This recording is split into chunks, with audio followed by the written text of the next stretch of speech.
Hi again, my name is Chris and I am from the British Council Hong Kong. Really happy to be back here again and happy to see familiar faces and of course meet new friends. My role at the British Council is to work in partnership with a lot of our funders, a lot of our delivery partners to co-create new programs, particularly around teacher training, resource development, and also provide insight and consultancy for local schools. So without further ado, move to the next slide. So I'm happy to be here to share a little bit about a new pilot that we're running called the Digital Readiness Academy, and also give you some insight and introduce, I suppose, the British Council approach to how we develop our programs.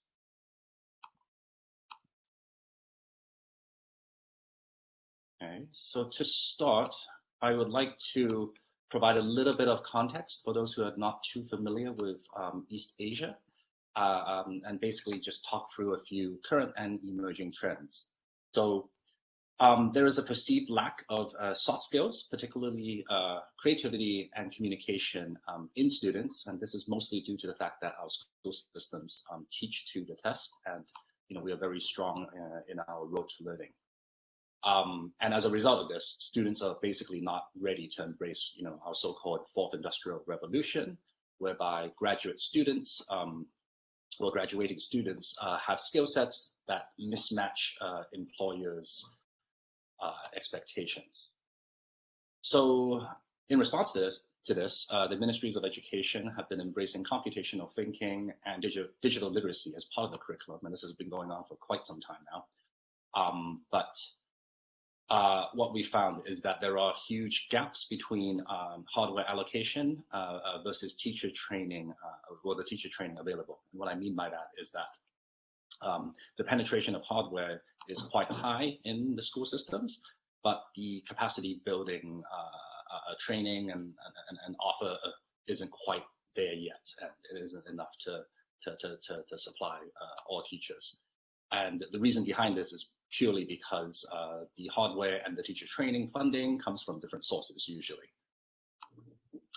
And of course, finally, with COVID-19 causing widespread school closures, this has accelerated the e-learning agenda and also forced it upon us despite our, I suppose, lack of readiness around infrastructure, capacity, etc. Okay. So in response to this, the British Council, we've been working with our partners and we've been talking to a few of our funders about what we could do. And our response is what we call the Digital Readiness Academy, powered by Microbit, of course.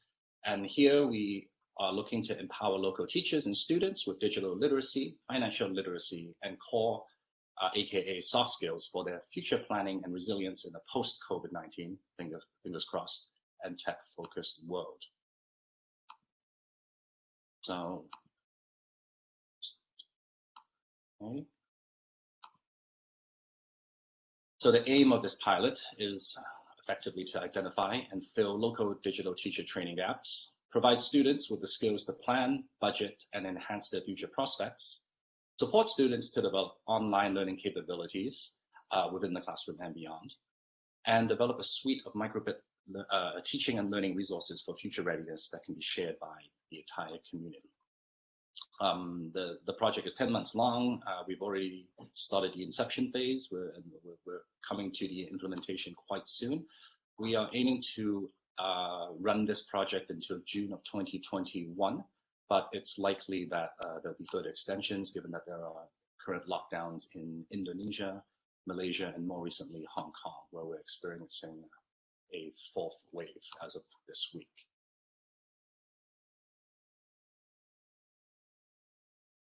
Now, I'll talk about partners a lot, but it goes without saying that our key partners, well, one of our most important partners, of course, is the Microbit Educational Foundation, who have been with us from the very beginning. and have helped us input and co-create this project. We are also working with the Raspberry Pi Foundation, in particular the Code Club team, because we have a co-branded Code Club with them. And we are looking to get input and quality review from Lancaster University on the microbit resources that will be developing for this project. And of course, Lancaster University is also a founding member of the British Council of microbit. Sorry. Okay.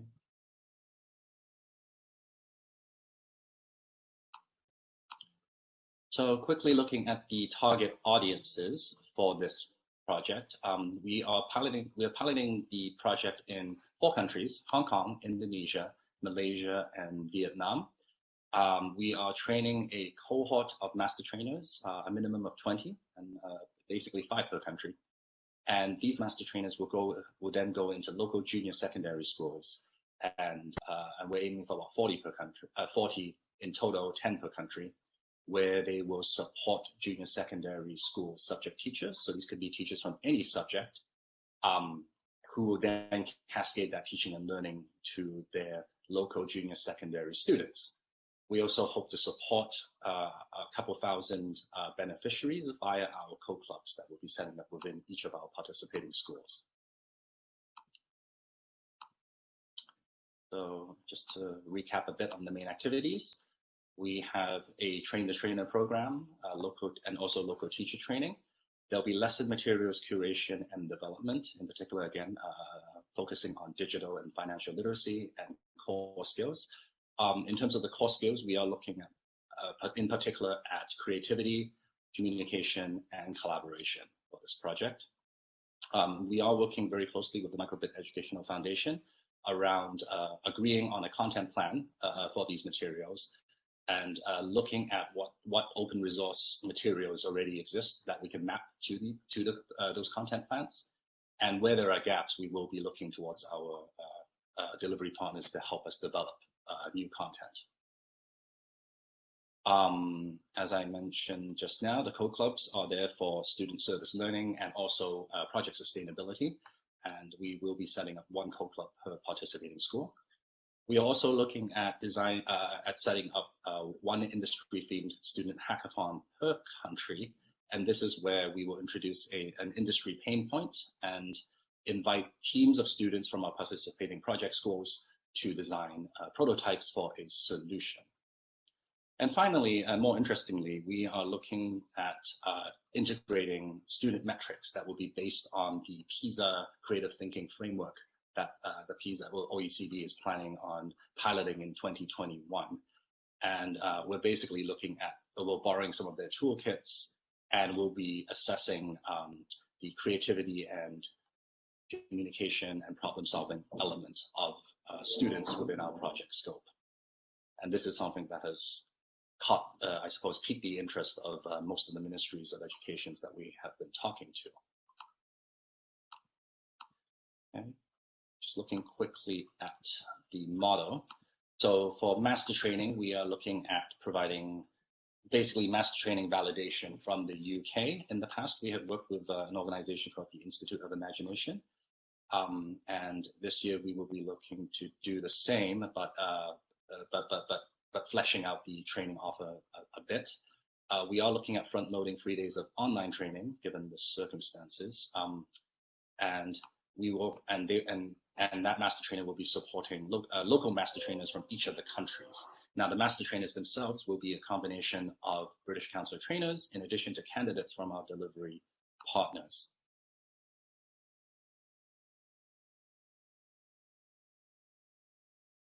And moving on to the local teacher and student training model, once we have a cohort of local master trainers validated, they will go into 10 schools per country and provide 2 days of face-to-face or online training, again, depending on the circumstances.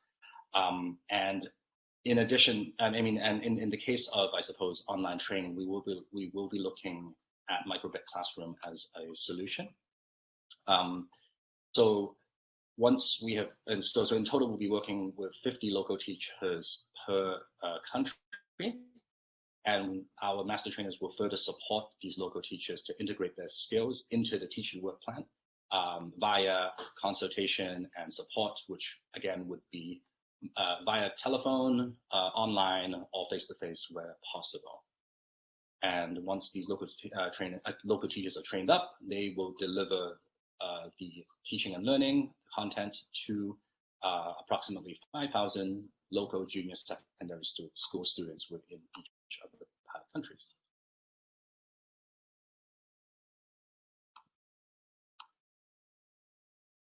Now, given the remit of the funder and also the British Council, we are aiming to provide wider access to digital resources for the schools that we work with. So in terms of the criteria for the school selection, we are looking at public government funded schools, which are in an area of increased deprivation, but within the capital city, just so that we could manage the logistics easily. They also have to be schools that support students from low to medium income bracket families, have limited modern IT facilities and basic internet connectivity, although we do have workarounds if they don't. And of course, have teacher training needs, particularly in the areas that we are focusing on. And of course, commit to the entire pilot team.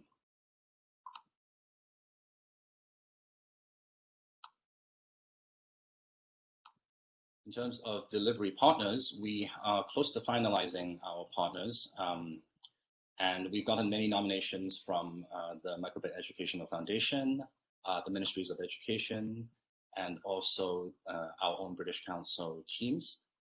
So we have been looking for organizations or companies that have a proven track record of working on microbit projects, a minimum of 3 years experience in EdTech. They must have worked on government digital making schemes or contracts, and of course have the capacity to provide a team to train and deliver the school to, the training at schools. And there is with a slight caveat, of course, that they must have a B1 CEFR English proficiency, which is equivalent to an IELTS band 4 to 5.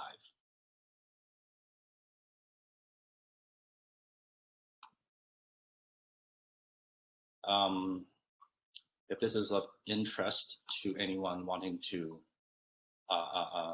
design something similar for their own country, and basically, I think an appropriate team structure is outlined here. We have a senior responsible officer, who in our case is one of our education and English leads in the region. I am the program director for this project, and I'm supported by a program manager based in Hong Kong who leads over a program coordinator in each of the pilot countries. We are also supported by a steering committee, which consists of representatives from the funder side, the Microbit Educational Foundation, K12 and or Raspberry Pi Foundation, the Ministries of Education, and Senior British Council Management.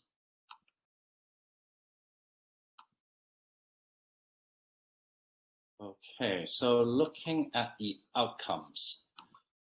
Ultimately, we are hoping that this project will help teachers develop proficiency and confidence in digital literacy. We also hope that it will help students gain access to digital learning and demonstrate those skills. And more importantly, we do hope that the teachers and students are motivated to use online learning within and beyond the classroom, and that in the long term, schools will adopt digital transformation for their curricula. And finally, establish communities of practice for sustainability.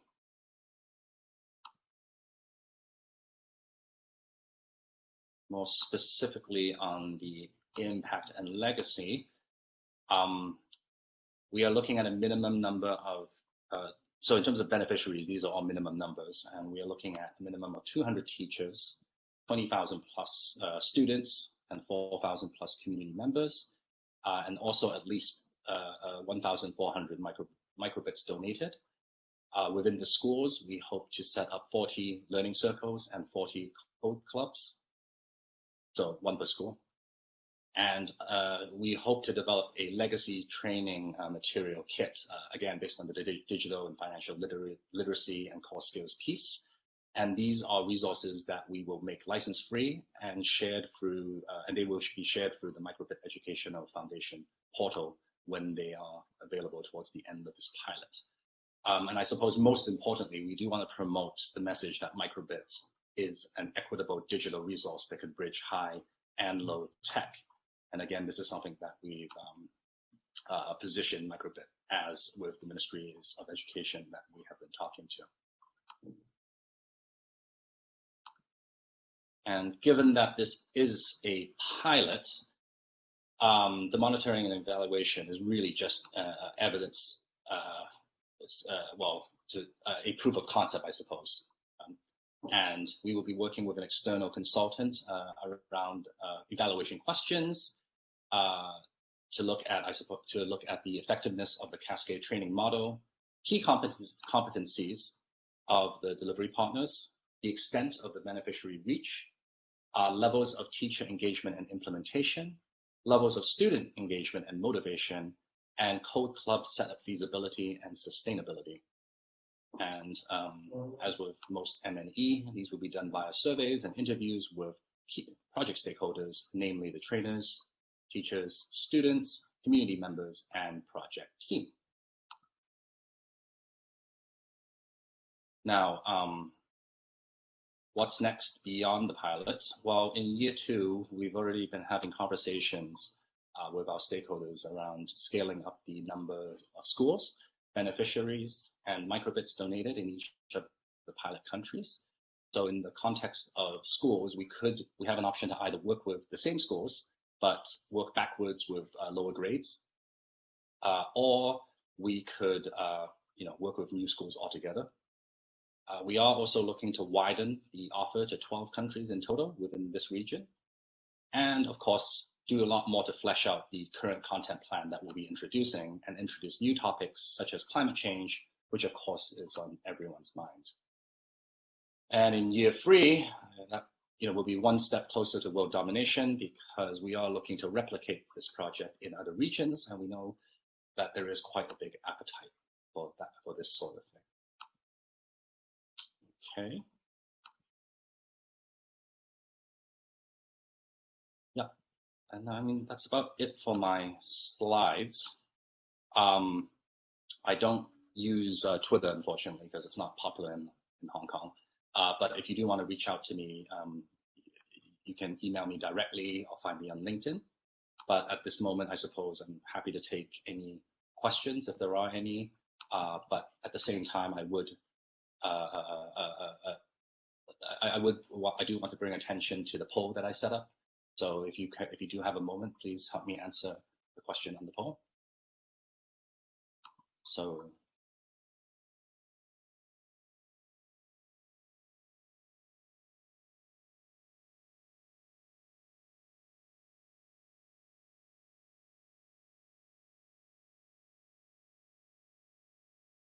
Okay, so I see STEM Smart Labs has asked whether we have similar programs in British Council India, and my colleague Kate Elders has already answered that. Basically, yes, we are running some small-scale pilots in India and are looking ahead to what to do next.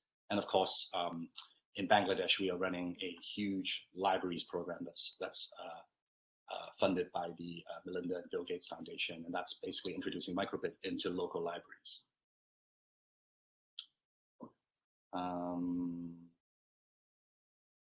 John Summers asks who donated the microbits.